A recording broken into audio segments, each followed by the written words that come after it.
Avant toute chose, connaissez-vous l'anagramme de vos noms et prénoms? Non, je l'avoue. De toute façon, personne... Comment ça? Personne ne me répond jamais oui. Hein. Donc, vois lors pas de ce la que c'est dernière pour donner. émission, nous nous étions aperçus que Michel Fugain était l'anagramme de Fichu le gamin. Eh bien, Olivier, les anagrammes nous en apprennent toujours beaucoup sur la personnalité intrinsèque de l'invité, puisqu'avec les lettres de Olivier Mine, on décompose et on découvre né moine viril, ce qui en dit long sur votre parcours. Déjà. Ça n'est pas très éloigné, finalement, Effectivement. de tous les antagonismes qui nourrissent ma personnalité. Mais ce n'est pas tout, parce que j'en ai trouvé une deuxième. Aïe, Très aïe. bien. Tout aussi confondante, parce que vous avez bossé un peu dans l'animation, je crois, et pour cause, bravo, puisqu'avec Olivier Mine, on découvre aussi que ce sont les lettres formant le mignon ivre. Vous voyez? C'est plus mignon. C'est plus vrai. mignon. Voilà. Mais Baudelaire ne disait-il pas « Enivrez-vous en toute occasion » Enfin, j'y résume la pensée du poème en question. Et finalement, c'est pas mal. Quand on parle d'enivrer, ce n'est pas forcément d'alcool. Non, bien entendu. C'est de tout. C'est de la passion, c'est du rire, comme ce soir, par exemple. Bien entendu. Et de Je l'affection. vous dirais que nous ne sommes pas sur la 3, mais donc, comprenez bien que ça ne parle à personne. Alors, Ça, vous vouliez dire que je vais chiant un peu. Oui, je mets un peu chiant. C'est pour contraster avec la jambe touch, quoi. On peut voilà, pas vous vous regarderez différemment dans le miroir. Alors, en parlant de miroir, moi j'ai l'habitude de demander aux chanteurs invités dans cette émission s'ils connaissent vraiment leur titre de chanson, avec leur répertoire, et ils se gourrent quand même pas mal. Ouais. Bon, moi je vais vous proposer un petit quiz Fort Boyard. Mince. Ah ben oui, je sais bien. Juste pour nous assurer que vous êtes pleinement investi comprends. dans votre rôle. C'est pas un clone. Et que ça n'est pas un clown. Là, on a un clown, mais voilà. Alors, ne vous en faites pas, c'est à choix multiple. Hein, donc, Ça, c'est gentil. Ah oui, non, mais je suis gentil. Alors, concentrez-vous parce que France 2 et le Père Fouras vous regardent. Première question. J'ai plus peur du Père à Fouras. quel siècle remonte le projet de construction du fort? Petit A, 15e siècle, petit B, 16e siècle, petit C, 17e siècle, petit D, 18e siècle. Ah oui, on peut pas donner toutes les réponses aussi. Je pense ne pas me tromper en disant, si on parle bien du premier projet, celui lancé par Louis XIV à Vauban, on est donc au XVIIe siècle, parce que je crois que c'était à la fin du XVIIe. Je peux me tromper, mais je crois que c'est fin XVIIe. Eh bien, c'est exactement ça. Bravo, Olivier. Entre... Effectivement. Entre 1661 et 1666, 5 ans pour un fort. Bon, nous, on en met 20 pour des gares. Mais... Deuxième question. Quel est le nom de cette épreuve dans la salle du jugement avec Blanche?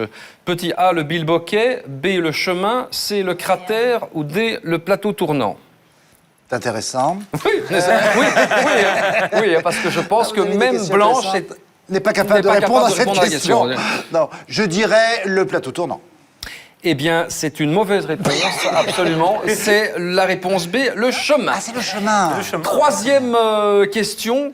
Quelle épreuve, alors attention, quelle épreuve n'a pas de personnage à l'intérieur? Très bien. Alors, petit A, la lutte. Petit B, le spa. Petit C, salle des illusions. Petit D, le sable. Il n'y a pas David Jean-Motte comme réponse? Mais il n'y a pas de sable. Le sable n'existe pas. Et la salle des illusions, je ne vois pas à quoi vous faites référence. Je dirais donc... mais... Je dirais le sable, alors. Non, la salle des illusions. Non, le sable. Eh bien, vous avez raison. Eh ben, vous avez raison. Alors, j'ai raison sur une épreuve que je ne comprends pas.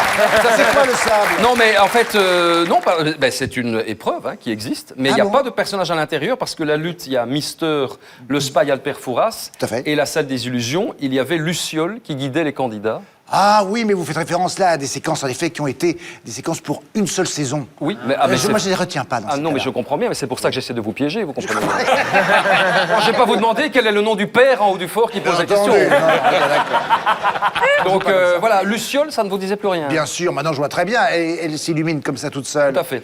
Vous connaissez l'anagramme de Luciole?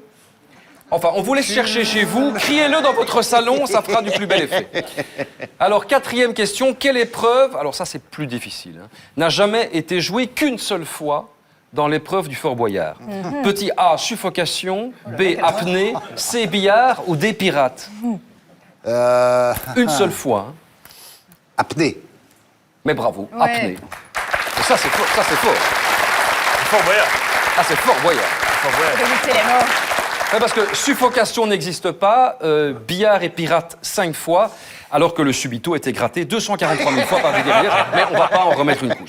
Mais vous voyez comme quoi c'est étrange. Grâce à vous, je me rends compte que je présente une émission que je ne comprends pas. Eh bien, c'est c'est pareil. En fait, on fait partie de la même famille. Ben, merci beaucoup. Alors, dernière question.